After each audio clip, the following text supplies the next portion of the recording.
هل فعلا يقال ان مثلث برمودا هو، مش عايزه اقول يعني، انا بصراحه يعني استحي اقول عرش الشيطان، العرش لله وحده، لكن هل مقر. هو مقر الشيطان؟ الكلام ده ملوش اساس من الصحه خالص. وان كانت هناك احداث غريبه بتحصل في مثلث برمودا. اه يعني ملهاش تفسير علمي. مش برمودا بس، مم. برمودا بيحصل فيها المواضيع دي، وجزيره الشيطان بيحصل فيها المواضيع دي، ولكن الاحداث اللي كانت بتحصل في مثلث برمودا بقالها فتره طويله ما حصلتش.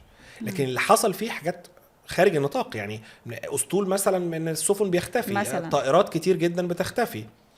الحالات اللي مرت من مثلث برمودا قبل ما تختفي كانوا بيقولوا حاجه مهمه جدا، مش قادرين يحددوا اتجاهاتهم، مش مم. قادرين يعرفوا السماء فين والارض فين، وبيشوفوا كرات من النار بتصعد وتنزل الى مياه موجوده. الفرضيات الخاصه بمثلث برمودا جزء منها يؤكد ان في هنا خلل في الجاذبيه الارضيه، او ما يطلق عليه حاجه تانية بقى خالص، نقطه لينه بتفصل بيننا وبين عالم اخر. سبحان الله.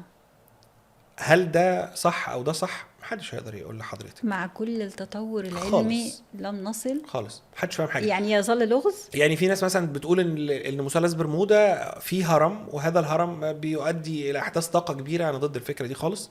ما مم. ثبتش ابدا ان في حاجه اسمها اهرامات موجوده في الميه، الكلام ده مش صح.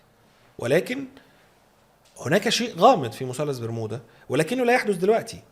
يعني ما بقتش الاحداث بتحصل دلوقتي. مم. هل لان خطوط الطيران والملاحه بعدت عن منطقه برمودا؟ ده حقيقي برضه. وارد. بس ده يعني تفكير منطقي ان دلوقتي خلاص بقى معروف المكان فين، بالظبط. وبتبعد عنه اي لكن حصل حاجات في مثلث برمودا، طبعا حصل حاجات في مثلث برمودا. في طيارات اختفت، وفي سفن كبيره جدا اختفت، وكانوا بيختفوا يبعتوا وراهم سفن انقاذ تختفي، يبعتوا مم. طيارات تختفي. هل في طاقه غريبه في منطقه الاهرامات ممكن عفوا في منطقه برمودا ممكن تكون هي السبب؟ وارد. وارد.